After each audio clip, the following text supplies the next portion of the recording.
So when you see the PDF with the floor frames, you're going to see a physical representation of what happens if someone mid-block uses this new by right power, authority, allowance, or whatever, permission, to just plunk down an addition covering the entire backyard. Then there's one that shows you what happens if they decide to use the 45 feet height allowance that you're now allowing by right in most R8 properties in the city. That's what this bill does. Changes for the R8, it changes the row house height mid-block to 45 feet for almost every, so many, because it only depends on the street width. That's all, okay? So what I want to say today, and I know we're taking extra time, but maybe that's okay. I feel that planning in the city needs to respect and understand the difference between land that's for redevelopment and our existing row house blocks, which were developed according to plans that incorporated features designed for living with sunlight and air and privacy and space and good neighbor relations. Now, these are not old-fashioned, obsolete concepts. They are modern concepts. They're concepts we need to retain for a healthy city. So my conclusion is going to be the same as my conclusion last time, which is we need to start doing historic preservation zoning. The state code allows us to differentiate between what we want to zone to preserve and what we want to zone to build new. I have seen a brand new development in the R8 that goes all the way back to the alley. And it was planned that way because the open space is somewhere else. It's not in the back, it's on the side or something. So you can do these things for new development, but do not impose these things on the existing healthy row house blocks. And that is what I came to say tonight. Any questions?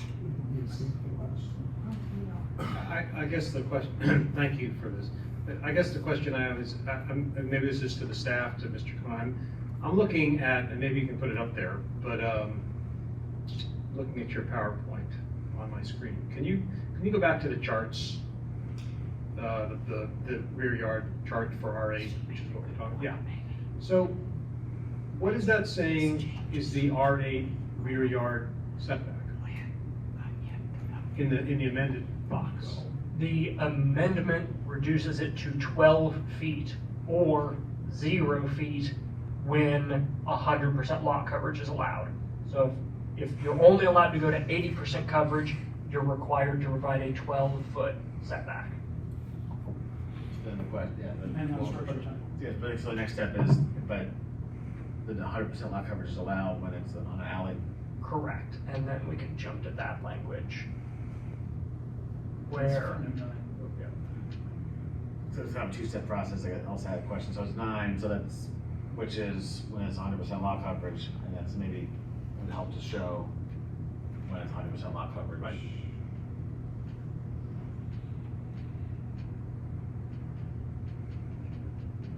I call this the footnote bill. So that's regulated by footnote 4, the language of which does not change. And then that does discuss.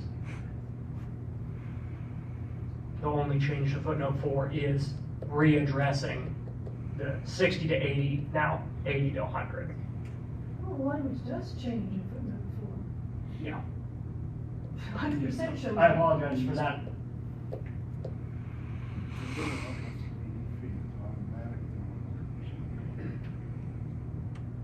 I guess other piece for everyone's reference, which they can find the actual provision, is if the lot is less than 80 feet deep, then there's other setback. In the current version of the code, you can reduce the setback accordingly. To find it, so we have here. There are a lot of lots that are going to be eligible for that. I think there could be value in defining alley as well, because there are alleys of varying widths. There are vehicular alleys, and there are also, footway alleys, and, the vehicular alleys do more to mitigate, spacing than a 24-inch alley does, so. There is a definition for alleys, I'm just pulling it. I don't think it, I don't think it, yeah, I don't think that, so you raised, the point you make is that, yes, if it were up to even a 3-foot alley or 2-foot alley, it would still be allow what Ms. Floyd thinks is the problem. I apologize, I didn't have time to make 2 rows back to back. I know, but It's I very don't have impressive. 2 This rows. this is actually impressive. This is by real, hand. but I want to say something, this is real sunlight. Yeah, I'm impressed. Very high sun midday, okay? You can probably tell, but it's real sunlight, so I didn't have to, play around with flashlights or anything.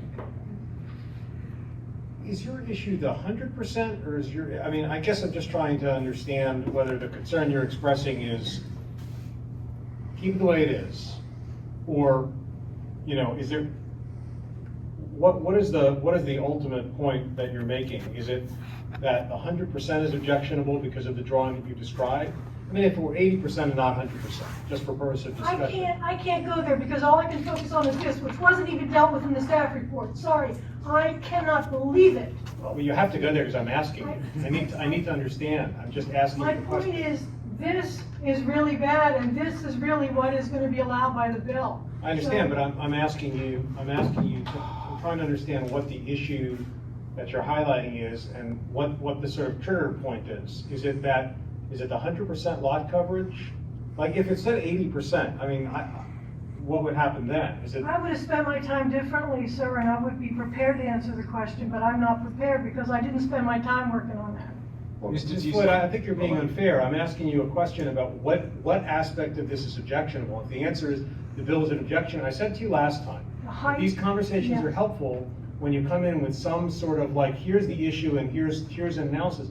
So I just don't know what to do with, I didn't object come to the with a bill. solution. I admit, I did not come today with a solution.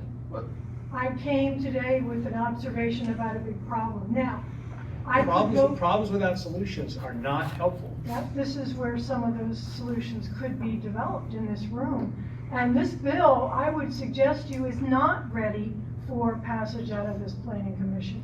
We could try to come up with something, staff could try, we could all try to come up with some ideas. We could talk to people who are in these R8, thousands and thousands of R8 houses. I think building on what the chair mentioned, I guess I differ. I don't expect you to have a solution, but I guess the question I think he's getting at is it the light issue? Because I would say, and I know I probably lean more pro development than you do, but if it's 80%, you still have the same shadow. Okay, let me. So if shadows are the concern, which is that, or is it more just too much in the backyard? Let's say eliminating the side yard, eliminating the rear yard, and adding the extra height is the problem. So why are you eliminating, why not, okay, one thing that you could have had here would be 12 feet, just stop it at 12 feet, that would be a big reduction. People could consider that, it would be a big reduction, but it wouldn't be reducing it, it wouldn't be eliminating it, and it wouldn't be going beyond what the R10 does. I don't understand, doesn't seem rational to me. Well, I mean, I guess the bill drafters had a rationale, and I guess I can't define it entirely, but I know a lot of it was driven by the concerns the council members get is that they're hearing from their constituents that their homeowners and people who live in these buildings or homes want to expand, and they get denied the zoning board because they want to do an Yeah, addition. I want to see the data on that, because basically, we could actually do a deep dive into the data on that, and look at all the zoning board, cases for the past, year, half year, 6, whatever, and see how many people are really trying to take their little mid-block row house and go all the way back to the alley, or add more than, go beyond 35 feet. I question, frankly. I think people are trying to do little things, but I kind of question who's really asking for this extreme solution. Okay. I would all like right. to see the data on that. Okay, all right. Other questions for Ms. Floyd? before- My question's for Mr. Tiso, actually. On the model that Ms. Floyd provided, on most R8 blocks, aren't 3 stories allowed on the corner?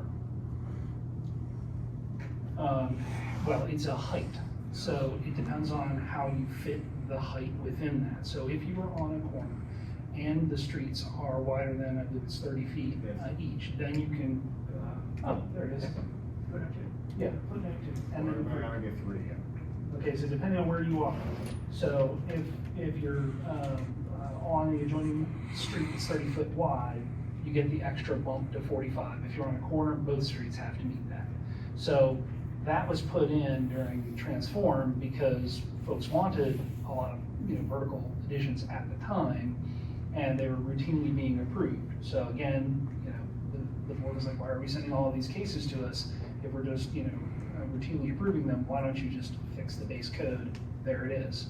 So again, that they issued that same challenge to the council, and the bill is now before you again. Fair, can you talk a little bit, or maybe that would be Caitlin, about how this fits or doesn't fit with the existing design manual? Caitlin had to drop off because she was already running out of wind about an hour ago. The design manual at individual home scales is fairly mechanical. So it's more looking at not changing the front facade, too much, and things of that nature. If there's going to be vertical addition, it should be either incorporated or set back. Things like that. It's not intended to stop or prevent. It's just how to fit it into the existing context. So it's not really Right. the same as That's the what zoning I'm trying to limitation. get at, like. Right, but you still have to have that volume, right? If the zoning code doesn't allow it, then there's nothing that the design manual is going to give you in addition. It's just how you do things within the volume that the zoning code allows. Right, what I'm asking is, the design manual would call for a setback on a third floor addition. Unless it's all the way forward and incorporates with the facade. So there's rules in there, and that's, architecture is the one thing I'm not proficient in that my division does, and all the design planners are going for today. But yeah, so there are some rules of how that has to be done to incorporate the design. Have comments or questions? Well, but I guess, should people online, I have nothing to add on here, anything from Ms. Floyd, but I appreciate the observation. Okay, so there's no one else in the room. Are there folks online who wish to testify? Okay, so. Well, my comment was, I guess, it's not really a question, but it's an observation, and if we're going to close the public testimony.